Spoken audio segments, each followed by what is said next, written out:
ကင်းမွန်ချီကိုစားလို့ရလားဟုတ်ကဲ့စားလို့ရပါတယ်ဒါပေမဲ့ကျွန်တော်တက်ကတော့ဒါဒုတိယကြိမ်ဖြစ်တာပေါ့နော်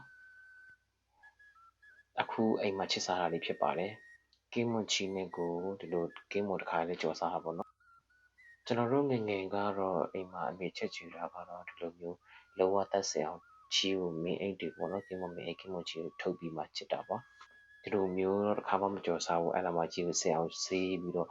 ကြော်စားကြတာပါ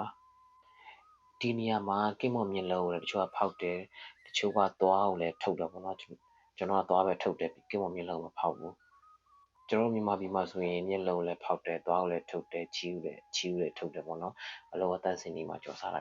များပါတယ်ခင်ဗျာအခုကတော့ကျွန်တော်ကတော့သွားပဲထုတ်ပြီးတော့ဒီတိုင်းအကုန်ထည့်ပြီးတော့ချစ်မှာဖြစ်ပါတယ်ဒါရည်စီထားတဲ့ကင်းမွန်လေးပါလောကလက်ဆက်နေတာပဲကင်းမွန်တော့ကျွန်တော်ဝယ်လာတာပေါ့နော်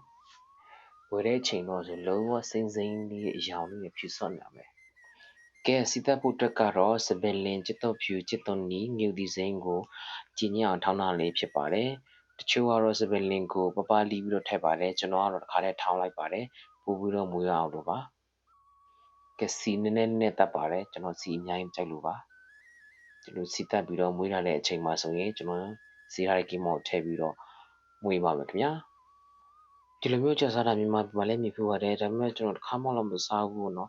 အခုဒီမှာကျတော့နှစ်ခါရှိဘူးเนาะကြော်စားတာအဲ့လိုမျိုးကြော်ပြီးတော့အမေကျွေးကြည့်မလားလို့စဉ်းစားမိသေးတယ်ဒါပေမဲ့အမေတော့စားမှာတော့မဟုတ်ဘူးနေရာပါကြီးလဲဆိုပြီးတော့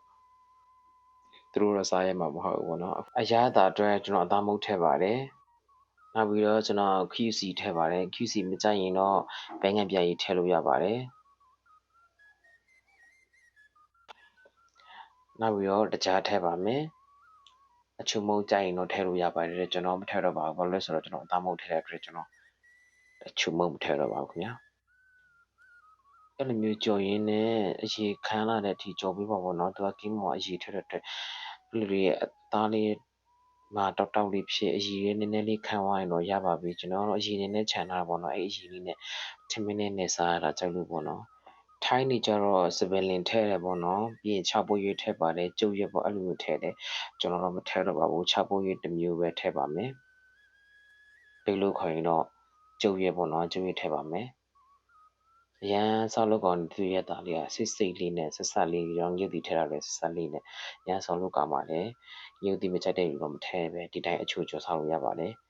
ပြီးတော့ရပြီဆိုရင်ကျွန်တော်6ပုံရုပ်လေးထည့်လိုက်ပါမယ်နောက်ဆုံးမှာတော့ပြီးရင်တော့စားလို့ရပါပြီခင်ဗျာဒီလိုမျိုးကင်းမွန်အစားအစာဟင်းမွေးတွေအများကြီးရှိပါတယ်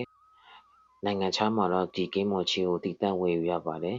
ကျွန်တော်မြန်မာနိုင်ငံမှာတော့အရန်ပေါ်ပါလေခင်ဗျာဘယ်သူမှလည်းသိပြီးတော့မစားသုံးကြပါဘူးဒီလိုမျိုးဟင်းပွဲလေးကိုချက်စားကြည့်စေချင်ပါတယ်စားဘူးတဲ့သူတက်ကတော့ယူနေပြီပဲမစားဘူးတဲ့သူတက်ကတော့